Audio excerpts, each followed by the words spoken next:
আপনারা নিজেও জানেন, আমি নিজেও রাস্তায় হেঁটেছি এর জন্য। এবং আমাদের সরকার একটা অপরাজিতা বিলও করেছে, পাশ করেছে, সেটা পড়ে আসি।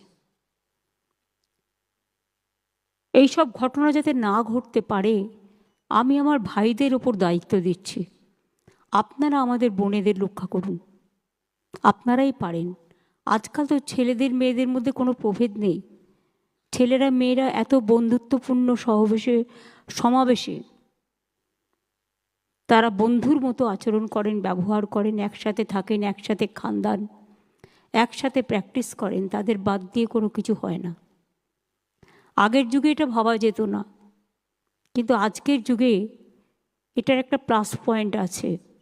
সবাই সবার ব্যথা, দুঃখ, বেদনাটা গভীরভাবে উপলব্ধি করেন। কাজেই সরকারি ব্যবস্থা হিসেবে নিশ্চয়ই করবে।